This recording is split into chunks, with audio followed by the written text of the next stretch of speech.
Hi friends मु आपण मानकर शुभस्मिता मु आज आपण मान एक नुआ भिडियोटे नहीं आसी ए भिडियो रे आमे ब्लाउज शिखिबा बा ब्लाउज रो माप बा मेजरमेंट जानिबा।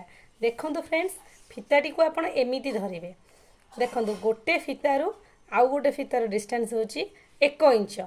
आपण जानि चंती 1 मीटर 100 सेंटीमीटर ए तो देखंतु ये होची इंच किंतु ये सेंटीमीटर नुहे ये होची इंच। चलतु प्रथमे आम ब्लाउज लंबाटी मापी ना। देखु मुझे फिता थोइली तल जाए टाणिली। देखु लंबाटी एमती मपा जाए आपन को दिशुनी मु ऊपर को टेकी दूची ब्लाउज टिके। देखु ब्लाउज लंबाटी एमती मपा जाए जहाँ मोर 13.5 अध इंच होची बा आम मोटामोटी 13 अधे बोली कहीपर। चलतु मेजरमेंट मु खातर लिखि नौ। यापर आम ब्लाउज छाती मापिबा। देखु फ्रेंड्स छाती काख तलू मपा जाए। काख तले मु फिता पकईली। देखु फ्रेंड्स मु फिताटी पकाउची देखिबा आमर छाती ब्लाउज टीर केते होउची।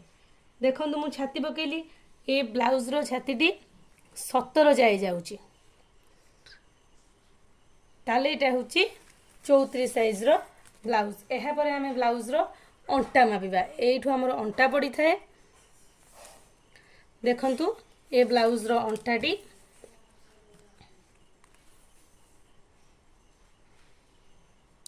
14 अछि जहा 28। आ ब्लाउज टी 34 साइज रो ब्लाउज रो अंटा 14 मतलब 28। चलंतु जिबा हातर लंबा पकेबा। ये ब्लाउज टी जेहेतु फ्रेंड्स मु पिंधिबी मो अकॉर्डिंग ब्लाउज रो हाथ रखी।